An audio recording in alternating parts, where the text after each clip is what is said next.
Welcome to மலையாள தமிழச்சி channel. This is Krishnakumari. ஜவ்வரிசி வச்சு ஒரு ஈஸியான ஸ்நாக்கு செய்ய போகிறேன். ஜவ்வரிசி 1 கப்பு, உப்பு, எண்ணெய் 2 டீஸ்பூன், இல்லாட்டி 1 டீஸ்பூன் கூட சேர்த்துக்கலாம், வத்தல் பொடி, இவ்வளோ தான் இந்த திங்ஸு. சட்டி காஞ்சதோ எண்ணெய் ஊற்றிக்கோங்க. இப்போ இந்த ஜவ்வரிசி போட்டு அதில் வறுத்துருங்க. வறுக்கும் போது நமக்கு அந்த பொரியிற சத்தம் கேட்கும்.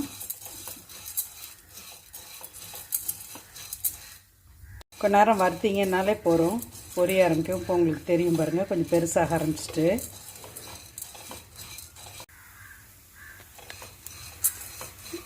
இப்போ பாருங்கள், கொஞ்சம் நேரத்தில் பொரிஞ்சு பெருசாக ஆரம்பிச்சிட்டு. நான் இது மீடியம் ஃப்ளேமில் தான் வச்சுருக்கேன். இப்போ நல்லா பொரிஞ்சிட்டு இதில் தேவையான அளவு உப்பும் வத்தல் பொடியும் போட்டு மிக்ஸ் பண்ணிடுங்க.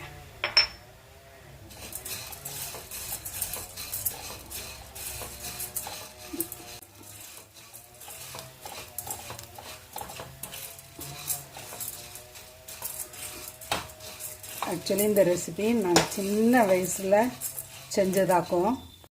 கடலை மாவு இல்லாத காரா பூந்தி ரெடி. 5 மினிட்ஸில் கருக்கு முறுக்கு ஸ்நாக் ரெடி.